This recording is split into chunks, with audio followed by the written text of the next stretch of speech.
This video outlines in short, the second part of creating an inspection record, how to populate the inspections section of the inspection record form. It shows how to insert details of a planned inspection, and a carried out inspection. After you populate the fields in the General Information section, click on the Inspection section, on the left side. Click on the Add button, on the right side, to insert the details of the first inspection. The working area expands, and various subsections related to the inspection that need to be populated appear. In the Planning Information subsection, you may insert the National Inspection Number, if available. You need to insert the first and the last date of the inspection. Those values define the status of the inspection. If the last date is in past, the inspection will have the status carried out. In this example, the last date is in future, therefore the status is set as planned. Below, in the Member States subsection, click on the Add button. Use the drop-down list to select the added member state. In this example, Austria is selected. More member states can be added. From the roles list, select the roles of the member states, but only one can be the leading inspectorate. The bucket icon, on the right side, can be used to remove any of the member states. Below, in the Inspected Site subsection, click on the Add button, to add the site in which the inspection will take place. In the pop-up window, use the search functionalities to find the inspected site. If you find the site in the results, select it by using the respective radio button on the left side. After selecting it, the Add Inspected Site button in the end of the form is activated. Click on it. In the details of the selected inspected site, the field type of organization is mandatory. Select the type of the organization, using the drop-down list. The principal investigator fields are not mandatory. Scroll down to the Trial Details subsection, and use the Add button. In the pop-up window, use the search criteria to find the clinical trial to include in the inspection record. You can search either for EU trials or for non-EU trials. In this example, an EU CT number is used. Click on the search to retrieve the clinical trial. Tick in the box on the left side to select the clinical trial, and then on the Confirm button. Below, in the Product Details subsection, click on the Add button. In the pop-up window, you can view the products used in the selected clinical trials.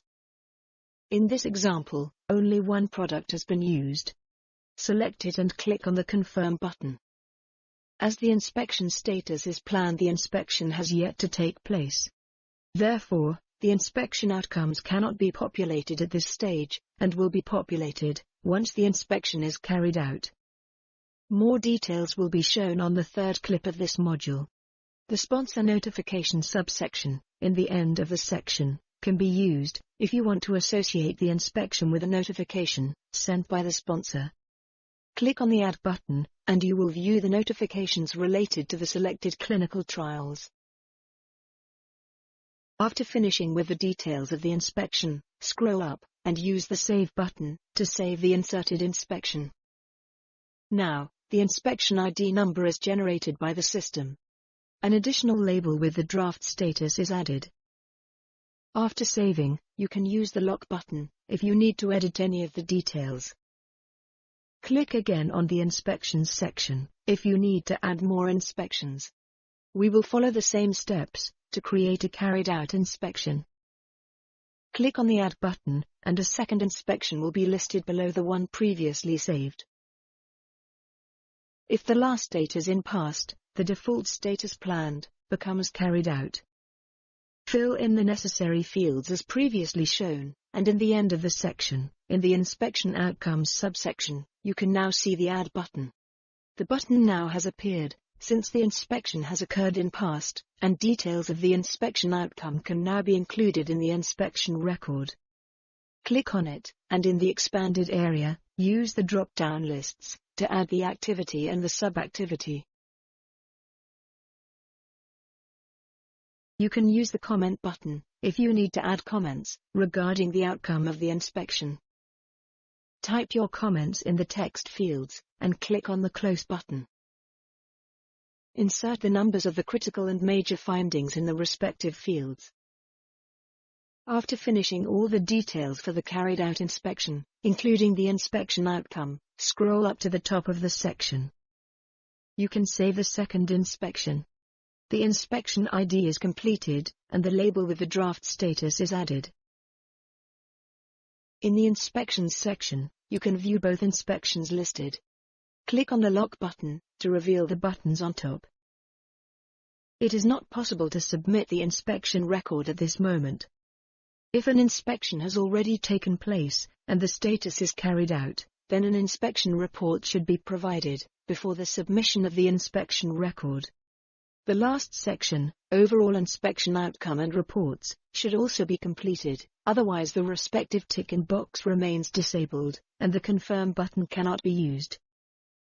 You may watch the third clip of this module to understand how to complete the last section of the inspection record, and how to submit the inspection record. This video is part of the CTIS training program.